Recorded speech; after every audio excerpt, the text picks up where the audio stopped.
भारत के हृदय में बसा है उत्तर प्रदेश। 24 करोड़ से भी अधिक जनसंख्या और 5 करोड़ से अधिक पंजीकृत वाहन जो हर दिन सड़कों पर उतरते हैं।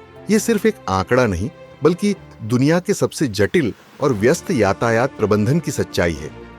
माननीय मुख्यमंत्री योगी आदित्यनाथ जी के सक्षम नेतृत्व में विभाग ने अपने ढांचे, प्रक्रियाओं और तकनीक तीनों स्तरों पर ठोस प्रगति की है और इन सुधारों का सीधा असर नागरिकों के जीवन पर दिखाई देता है। फेसलेस तकनीक की पहल। आज उत्तर प्रदेश में सेवाएं नागरिक के द्वार तक पहुंच रही है। प्रदेश के 1.5 लाख से भी अधिक कॉमन सर्विस सेंटर्स से 45 परिवहन सेवाएं, लाइसेंस, परमिट, आरसी और टैक्स जमा तक उपलब्ध हैं।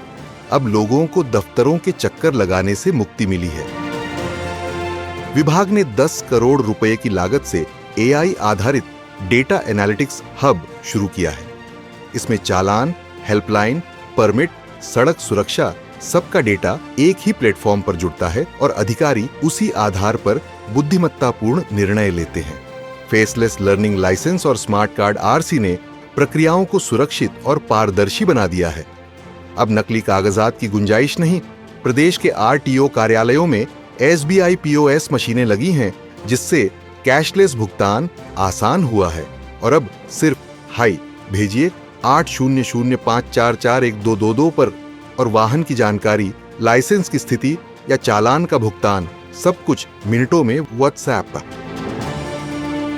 प्रशिक्षण और प्रशासनिक सुधार।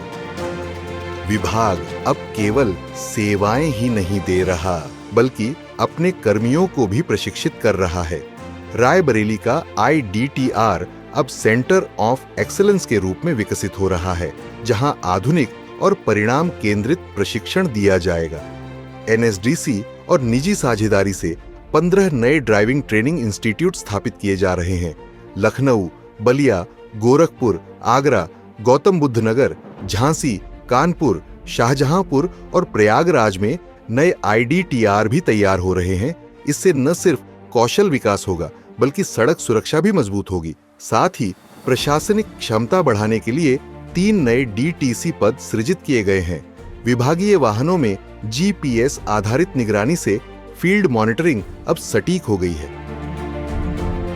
सड़क सुरक्षा और दुर्घटना प्रतिक्रिया। सड़क पर जिंदगी सबसे कीमती है।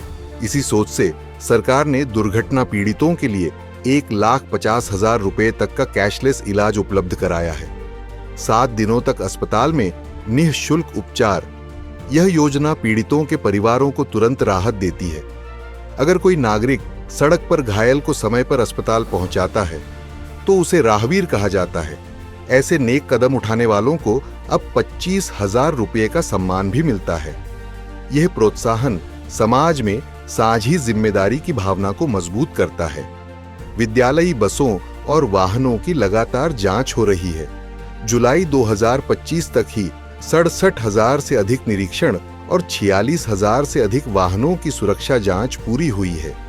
बच्चों की सुरक्षा सरकार की सर्वोच्च प्राथमिकता है। साथ ही सोशल मीडिया के जरिए हर दिन लाखों लोगों को याद दिलाया जाता है। हेलमेट और सीट बेल्ट जरूरी है, गति पर नियंत्रण रखें और नशे में कभी वाहन न चलाएं। रखना बहुत बार कानून लोगों को बुरा लगता है, लेकिन याद रखना यही कानून अंततः आपकी सुरक्षा और आपके संरक्षण का आधार बनता है। यही कानून बनता है। जब आप इन्फोर्स कर रहे होते हैं, जब आप लोगों को बता रहे होते हैं कि भाई नशे में गाड़ी मत चलाइए, हो सकता है कोई नशे का आदी व्यक्ति उस समय बुरा मानता हो, झगड़ा करता हो। जब आप किसी व्यक्ति को कहें, किसी अपने आप को बड़े दिखाने वाले व्यक्ति को बोलते होंगे कि भाई गाड़ी में आप फ्रंट सीट पे बैठ रहे हैं, सीट बेल्ट बांधिए,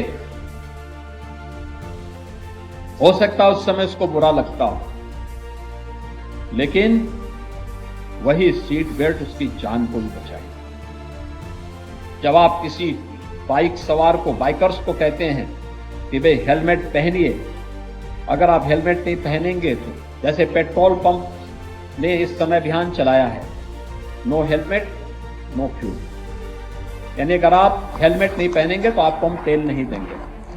बहुत सारे लोग विवाद खड़ा करते हैं, उस समय उनको भले ही बुरा लग रहा होगा, लेकिन सच्चाई ये है कि पेट्रोल पंप वाले के हित में नहीं है, ये हित में वो बाइकर्स का हित में है कि वह अगर पहन करके चलाता है, दुर्भाग्य से कोई दुर्घटना होती है तो कम से कम जान तो बच जाएगी। ईवी प्रोत्साहन ने भी सड़क पर बदलाव लाया है। केवल 3 महीनों में 67,000 से अधिक इलेक्ट्रिक वाहनों को 255 करोड़ से अधिक की सब्सिडी दी गई है। यही वजह है कि आज उत्तर प्रदेश देश में सबसे आगे है 4,14,000 से अधिक ईवी पंजीकरण के साथ। स्पीड और लेन उल्लंघन रोकने के लिए 70 नए इंटरसेप्टर वाहन काम कर रहे हैं।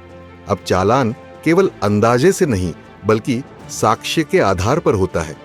दिल्ली एनसीआर क्षेत्र में प्रदूषण पर अंकुश लगाने के लिए 1 नवंबर 2025 से केवल BS6, CNG, LNG और ईवी मालवाहक गाड़ियों को प्रवेश मिलेगा। सभी वाणिज्यिक वाहनों में अब VLTD यानी पैनिक बटन और लोकेशन ट्रैकिंग अनिवार्य है। आपात स्थिति में सीधी सहायता पहुंच सके। हाई सिक्योरिटी रजिस्ट्रेशन प्लेट अब हर वाहन के लिए आवश्यक है, जिससे चोरी और फर्जी नंबर प्लेट की समस्या पर रोक लगे। प्रवर्तन उपाय: IOC, BPCL और HPCL के पेट्रोल पंपों को साफ निर्देश दिए गए हैं, हेलमेट नहीं तो पेट्रोल नहीं। पुलिस और परिवहन विभाग ने मिलकर ई-चालान और ITMS इंटीग्रेशन किया है, जिससे उल्लंघन तुरंत पकड़ में आता है और चालान वसूली भी तय होती है। AI सक्षम ITMS और ICC के जरिए लाखों CCTV कैमरे अब सड़कों पर नजर रखे हुए हैं।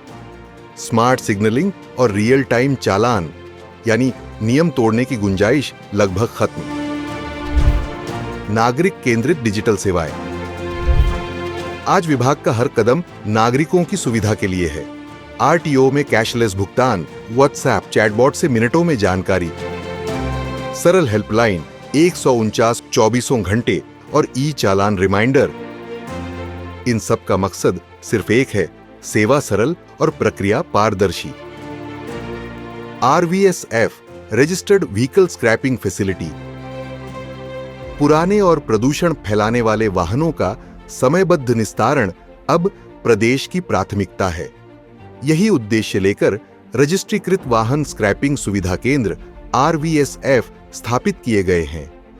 इन केंद्रों पर वैज्ञानिक और पर्यावरण सम्मत तरीके से वाहनों की स्क्रैपिंग होती है, जिससे प्रदूषण में कमी आती है और धातुओं का पुनः उपयोग संभव हो पाता है। वाहन मालिक को स्क्रैपिंग प्रमाण पत्र सर्टिफिकेट ऑफ डिपॉजिट दिया जाता है, जिसके आधार पर नया वाहन खरीदते समय पंजीयन शुल्क और रोड टैक्स में छूट का लाभ मिलता है। आज प्रदेश में 82 केंद्र अनुमोदित हैं, जिनमें से 39 पहले से संचालित हैं। 31 दिसंबर 2025 तक व्यावसायिक श्रेणी के 15 वर्ष से अधिक और गैर व्यावसायिक श्रेणी के 20 वर्ष से अधिक पुराने वाहन अनिवार्य रूप से स्क्रैप किए जाएंगे।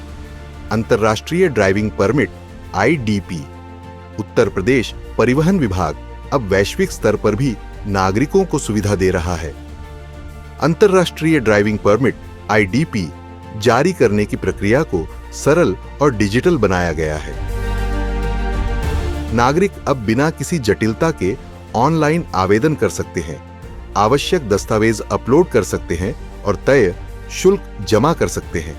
मंत्रालय MORTH के निर्देशों के अनुसार IDP का प्रारूप एक रूप यूनिफॉर्म कर दिया गया है, जिसमें ड्राइविंग लाइसेंस की सत्यापित जानकारी के साथ साथ धारक की फोटो और हस्ताक्षर सम्मिलित होते हैं। यह परमिट 150 से अधिक देशों में मान्य है और विदेश यात्रा करने वाले भारतीय नागरिकों को वाहन चलाने की कानूनी अनुमति प्रदान करता है। डिजिटल भुगतान और प्रवर्तन की सख्ती का असर राजस्व पर भी पड़ा है। सिर्फ अप्रैल से जून 2025 की तिमाही में विभागीय आय पहुंची 2,913 करोड़ से ज्यादा। जो पिछले वर्ष की तुलना में 10% अधिक है। यानी व्यवस्था सुधरी तो आमदनी भी बढ़ी।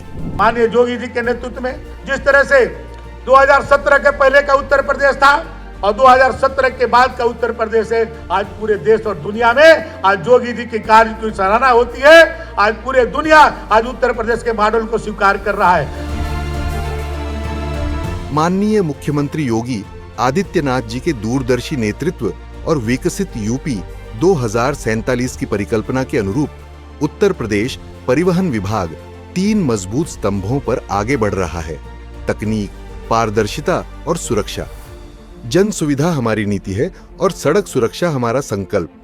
प्रदेश की बढ़ती आबादी और वाहनों की संख्या को देखते हुए विभाग हर जरूरत पर खरा उतरता रहेगा और सुधार व नवाचार की यह यात्रा लगातार जारी रहेगी।